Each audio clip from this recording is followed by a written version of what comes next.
people just watch this 10-second clip and automatically assume that Jackson said something very... Whoa. Mark Jackson says he'll hit LeBron James's wife out of the park with all due respect on national TV. Oh, snap. Yo, is this why he got blackballed from the NBA?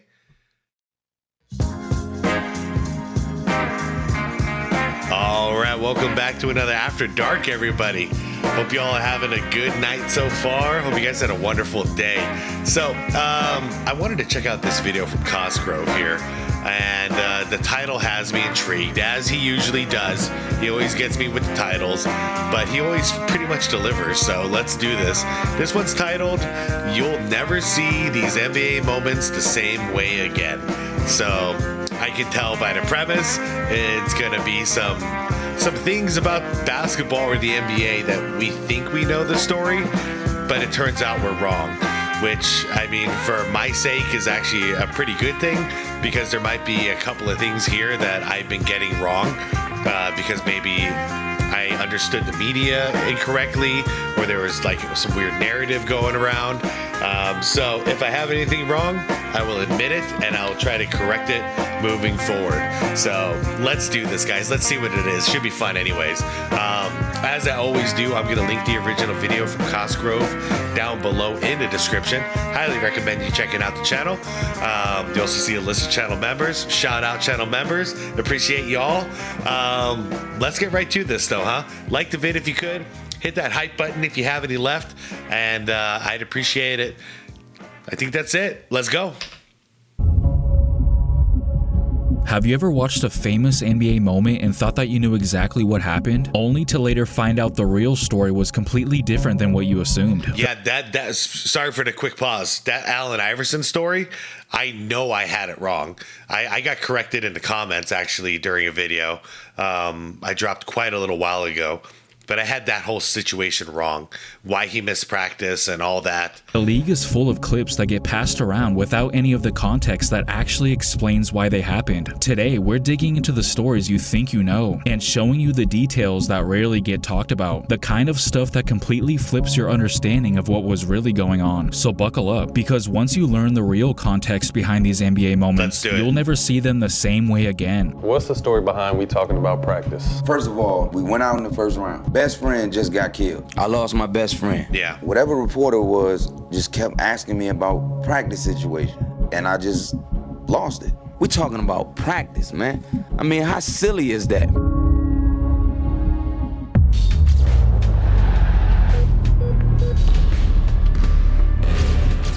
So I have to admit, until I read that comment, I had no idea he missed practice because his best friend got killed. Like, at that point, why the hell are we talking about practice? I'm with him on that. Like, I'm 100% with AI when it comes to that. Like, the hell are you asking me about practice right now? My best friend just got killed. Like, what the hell is this? Like, I'd probably walk off the stage if I was him. Get right out of that podium.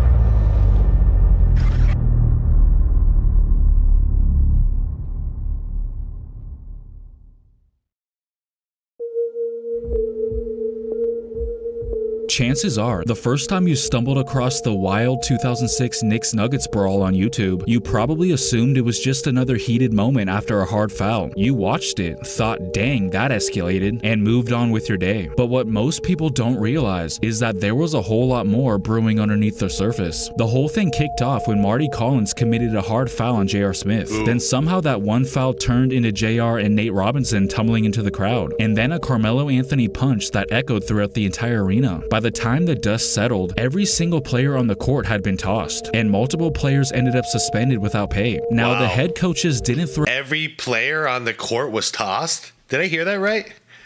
...had been tossed. Echoed throughout the entire arena. By the time the dust settled, every single player on the court had been tossed, and multiple players ended up suspended without pay. Now, so they just ended the game. That's it. Everybody go home? The head coaches didn't throw any punches that night, but they absolutely played a role in what led up to it. Isaiah Thomas felt that the Nuggets were showboating while holding a massive lead, and he didn't appreciate it one bit. He was visibly frustrated that George Karl kept his starters in even though the game was basically over, and some people speculated that Karl's reason for doing that wasn't basketball, it was personal. The theory was that Karl wanted to embarrass Thomas because Isaiah had fired his close friend Larry Brown before that season. Those guys shouldn't have been in the game at that point in time. You shouldn't be rubbing it. He didn't throw in no towel. He didn't take his best team off the court and say, hey, the game's over. And it's absurd. He's a jerk for what he's trying to do. You're telling me that I'm running the score. He's full. He's a total and he should be held accountable for what his actions are. Even if the Okay, I mean, without knowing the inside story, like, that's fair enough from George Karl, though. If you've got your starters on the court and you're getting blown out, why do you expect me to take my starters out? Like, that's like, you have to surrender, and then we'll put our backups in. But if you got your starters in, that signifies to me as a coach, you've not surrendered the game yet. So we got to keep playing. Nuggets technically broke an unwritten rule by running up the score. George Karl insisted that Isaiah was the true instigator. Karl claimed that Thomas ordered the hard foul that sparked the entire fight. And honestly, that accusation might have some merit to it, because just moments before the brawl, cameras caught Thomas seemingly warning Carmelo not to go to the basket or he would be fouled hard. I don't know what he's smiling at. Oh, it's Carmelo Anthony that he's having a conversation with. You know, it's getting out of hand and we winning. And I see Isaiah. I'm looking at Zeke, and he like trying to get my attention. Like, yo, don't go to the hole. And I'm like, what? He like, yo, tell your teammates don't go to the hole. As soon as he does it, as soon as he's about to go up, I see Marty Collins come flying down the court. This sounds like an Isaiah Thomas thing for sure. The problem is on the other end is George Karl, and I don't really trust that guy either. But Isaiah Thomas, in my opinion, because of a lot of stories and a lot of situations and evidence, the guy is a snake. And grabs him. And I'm looking at Isaiah like, you motherfucker. Yeah. Like, we got a problem. Like, you know what I'm saying? Like, me and you got to talk. Like, that's some bullshit with you. So now the fight is happening. I didn't know. I mean, what the crazy thing is like, he's like 20 years too late on this stuff. He's playing this like it's the Bad Boy Pistons 80s era. Like, dude, this is the 2000s. You can't just send your team out there to go out there and literally like tackle down and hit other players. That crap doesn't fly. Shit that was happening with him and Isaiah prior to, because I mean, it was a blowout game.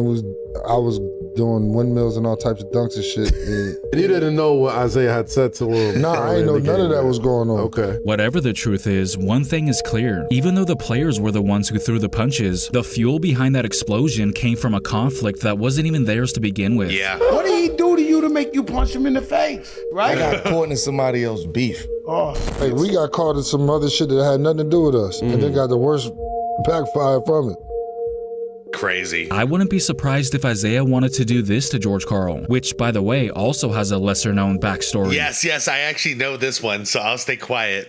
We've all seen either a picture or a short little clip of Isaiah Thomas grabbing his assistant coach by the neck and seemingly choking him, which makes him come across as unprofessional, but it often gets blown out of proportion. During a game between the Bulls and Pistons in 1989, Bill Cartwright struck Thomas with an elbow, opening a cut near Thomas's eye. Extremely pissed off, Thomas needed an outlet to vent his frustration as quick as possible before he did something stupid that would lead to an ejection. Enter Brendan Malone. You say the choking incident with the coach, Coach Malone. He said, whatever you want to do, take it out on me, because I don't want you to get thrown out of this game.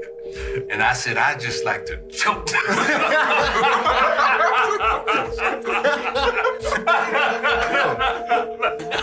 and he was like, yeah, just get it out. Okay, and that's that story, right? Malone's ability to help. The problem here again, though, and yes, I've heard this, but thinking about it right now, the problem is, again, the narrator is Isaiah Thomas.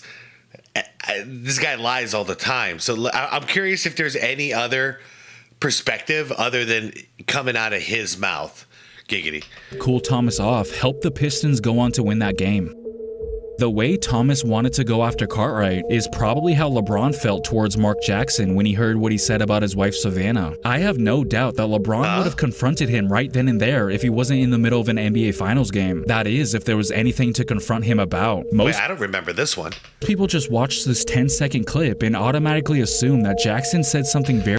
Whoa. Mark Jackson says he'll hit LeBron James's wife out of the park with all due respect on national TV. Oh, snap. Yo, is this why he got blackballed from the NBA? Is this what happened? I always wondered why he was blackballed. Is this it? Very disrespectful about LeBron's wife. I'm shocked you downplayed Savannah. He said she was all city. James again from downtown. And I'd hit out the park, no question, with all due respect. Fans couldn't believe their ears, as it sounded like Jackson wanted to get with Savannah in an intimate way. Of course, listening to it without the full context is pretty shocking, but it appears that everything was just a huge misunderstanding, because this video, which is about a minute long, definitely provides some much needed context. Apparently, they were talking about Savannah's high school softball career, and although Mark Jackson acknowledges that she was pretty good, all city. I get it. His competitive side came out and said that he would be able to hit one of her pitches. Jordan. You know what I was found interesting was that his wife Savannah had a sinker ball and a fastball as a high school softball pitcher. I tell you what. And you know what I was thinking, Mike? We've had this running debate whether Mark could put into play against an average major league baseball player 1 out of 10. I don't think Mark could put into play 1 out of 10 against Savannah because of her sinker. I'm shocked you downplayed Savannah. He said she was all city. James again from downtown. And I'd hit out the park, no question, with all due respect. Oh, man. Wow. Yeah, that's why context is important, everybody. That's why context is important. Dude, what an innocent conversation that was. And it sounded, it didn't sound like that in the beginning. Wow. This is a great video. This was an NBA Finals game for Pete's sake. There had to have been millions of people watching, but I guess most of us just weren't paying attention at that specific moment and fell for the short version of that clip. Not only is LeBron a great husband, but he's also a great father. Just ask Tristan Thompson. That sentence. Tristan called LeBron a great father after the Chicago game. What?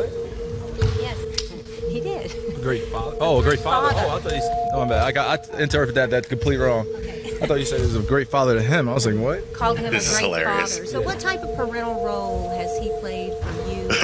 Look at him. Oh, okay. So you. That look. Oh man, he just had a little bit of relief because he's like, oh, okay, she's not going to go there. She's not that crazy to go there. And then right after that, she drops it. He's like, oh man, come on. Yeah. Parental role. Honestly, I'm he's. I don't know how to really answer that question. He's been a great leader for us. I have one father. That's my dad, Druderick Irving. Like me, most people probably heard that and thought, what the hell is she talking about? Why would Tristan say that? Well, how many of you guys have actually seen the clip she's referring to, which took place... All right, to be fair, I haven't, so time to learn. 5 days earlier, right after they eliminated the Chicago Bulls to advance to the 2015 Eastern Conference Finals. Tristan, year 4 for you, your first time in the playoffs, and now here you are going to the Eastern Conference Finals. What does that mean to you? 4th year with the Cavaliers, the previous 3 years we were, thinking about the lottery, who we're going to draft, and now just being part of the playoffs and just having the opportunity to play with, this great father over here is definitely special. Tristan was clearly joking, basically calling LeBron old compared to most of the members on that team. Not as in LeBron is my father figure. A reporter misinterpreted it and thought that Tristan was being serious. That was a weird thing to say regardless. Like we have this great father over here. Like that's just, I don't know. That was kind of weird in itself. And then wondered if Kyrie felt the same way. Tristan called LeBron a great father. What type of parental role has he played for you and your teammates? Like, that's the dumbest question I've ever heard. What type of parental role has he? Like, these are all adults, dude. They're all adults playing professional basketball on the highest stage. Like, what the hell? What kind of parental role?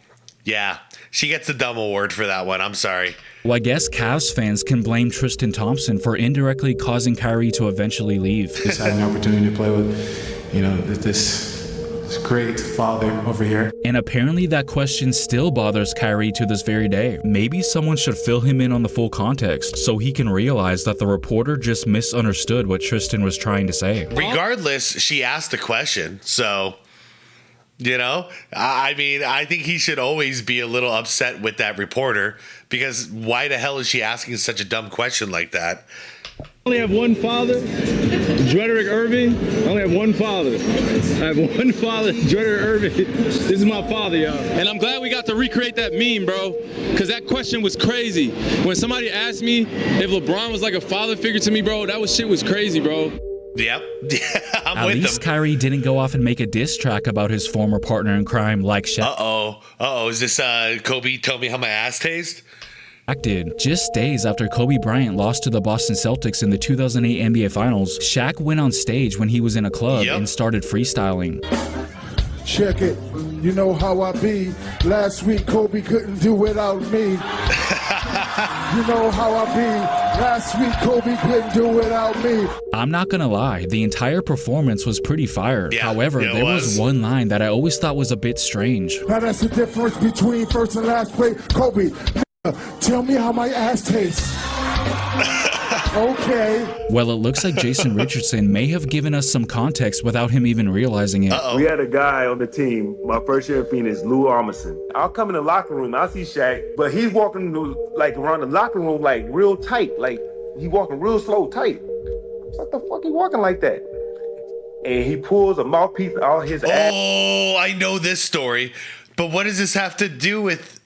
Okay, all right, I gotta keep watching. I know this story, man. This is crazy. Let me back it up 5 seconds. What the fuck he walking like that? And he pulls a mouthpiece out his ass and he puts it in the locker.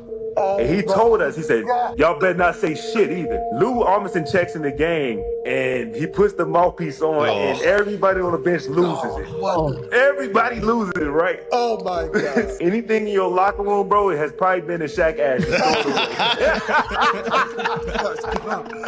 Oh, man. I always thought that maybe Shaq was trying to say that he carried Kobe in the finals or something like that. I don't know. Maybe he was actually trying to say that he used to put stuff that Kobe owned in his ass and he gave it back to him. That was his way of telling him.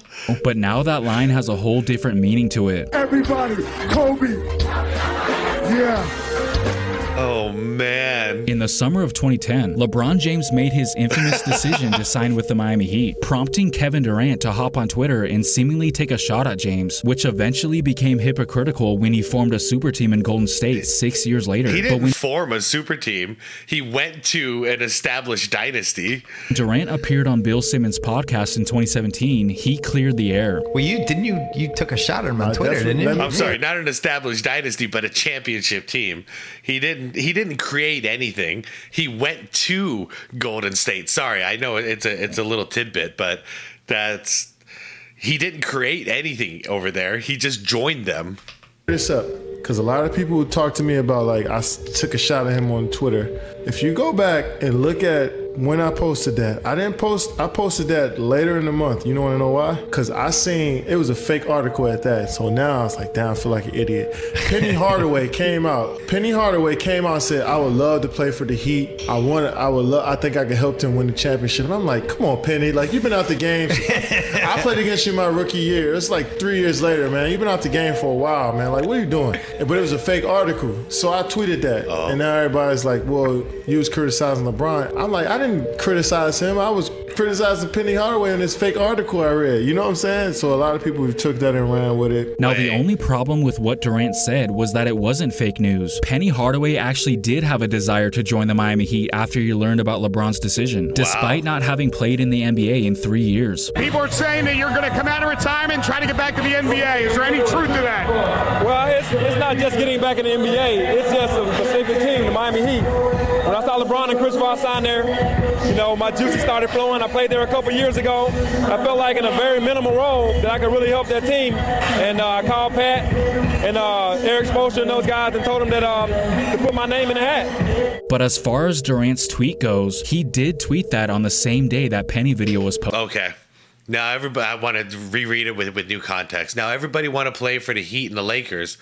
Let's go back to being competitive and going at these peoples.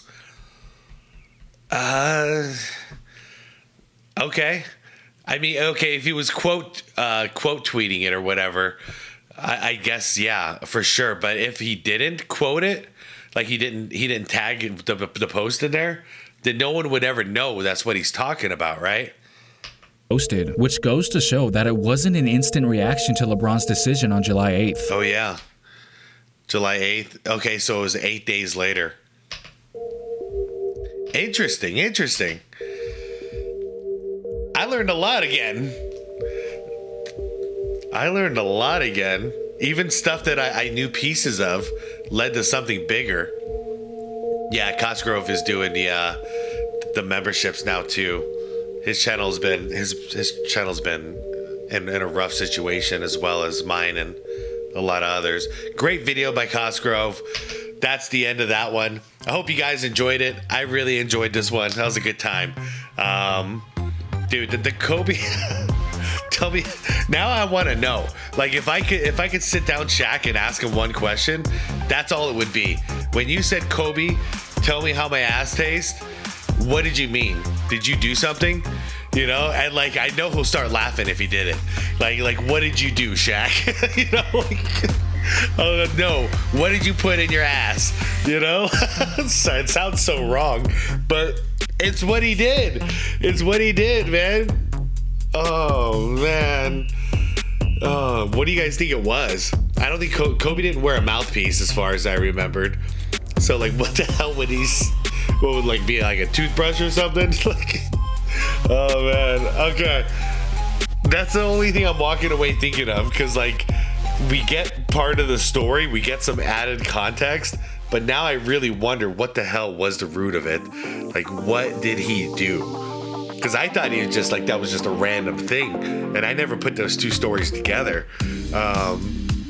Anyways, and that Isaiah Thomas thing, I was hoping that the second Isaiah Thomas story would get, the strangling thing would get confirmed by somebody else telling the story. But listen, Isaiah Thomas committing a violent act out of anger and then changing the story years later. We're talking like 40 years later, changing the story to, oh yeah, he told me to do it. That's why I did it. I'm not buying it. I don't know about you guys. I want to hear you guys' opinion on all this stuff. You've heard my opinion now. But yeah, let's get out of here. I'll see you all in the comments. Can't wait. As always, it's always good to see you guys down there having conversations. Yeah, I'm out. Like the vid if you could. Subscribe to the channel if you want more content like this. Hit that bell if you want to get notified for tomorrow morning's drop. And most importantly, is to be water, my friends.